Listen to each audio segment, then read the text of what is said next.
Guys, কাবু ভাই কি বলছে শোনো। আমার জন্য দোয়া করো, আমার সাথে থাইকো। আর বিশাল এমনটা মানুষ আমাকে প্রশ্ন করতেছে, কল দিতেছে যে ভাই আপনার চ্যানেলের 1800 ভিডিও কোথায় গেল।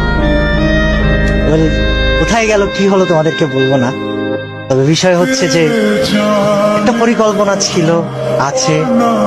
আমার জন্য দোয়া করো যেন আমি পরিকল্পনাটা বাস্তবায়ন করতে পারি এবং তোমরা আমাকে মনে রেখো আজীবন। আমি তোমাদেরকে আসলে অনেক ভালোবাসি, কিন্তু তোমাদের থেকে বেশি ভালোবাসি আমি আল্লাহকে। তবে আছি আমি কিছুদিন তোমাদের জন্য সাথে থেকো।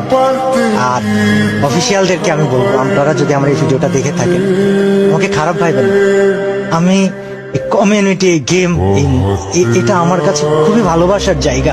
আমাকে অনেক অনেক জায়গা থেকে আমি ফ্রি ফায়ার ক্রিয়েটর বলবো। অনেক সময় অনেক কথা বলা হয়েছে যে কি করতেছেন আপনি, হ্যান ত্যান 7-17। তবে আমি ফ্রি ফায়ারকে একটা সম্মানের জায়গায় রেখে তারপর ইনশাল্লাহ হারাই।